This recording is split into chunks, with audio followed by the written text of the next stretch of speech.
Sir আপনার OTP বলুন, না হলে অ্যাকাউন্ট ব্লক হয়ে যাবে। এই একটা কথায় হাজার হাজার মানুষ আজ সব টাকা হারাচ্ছে। আজ জানুন ওটিপি কাউকে দিলে ঠিক কি কি বিপদ হয়। ওটিপি আসলে কি?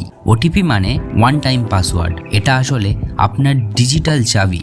যে এই ওটিপি জানে সেই আপনার অ্যাকাউন্টের মালিক। মানুষ ঠিক কোন ভুলটা করে?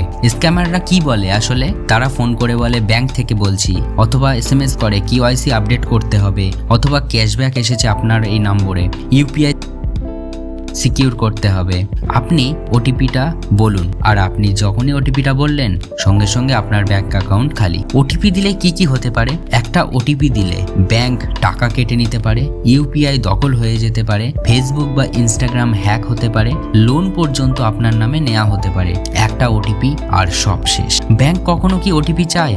মনে রাখবেন, ব্যাংক, পুলিশ, কাস্টমার কেয়ার কেউই ফোনে ওটিপি চায় না। কেউ চাইলে সে 100% স্ক্যামার। এসএমএস এর এই লাইনটা ভালো করে পড়ুন। প্রতিটা ওটিপি এসএমএস এই লেখা থাকে, do not share this OTP with anyone. আপনি যদি পড়তেন আজ হয়তো টাকা যেত না। ভুল করে ওটিপি দিলে কি করবেন তাহলে? 1 সেকেন্ডও দেরি করবেন না, ব্যাংক হেল্পলাইনে কল করুন, অথবা 1930 সাইবার ক্রাইম নম্বরে কল করুন, অথবা cybercrime.gov.in এ রিপোর্ট করুন। দ্রুত করলে টাকা ফেরত পাওয়ার চান্স থাকে। মনে রাখবেন, ওটিপি শেয়ার করা মানে নিজের দরজার চাবি চোরকে দেওয়া। ভিডিওটা শেয়ার করুন আজ আপনার জন্য, কাল হয়তো কারো সবকিছু বাঁচবে। জয় হিন্দ, জয় ভারত।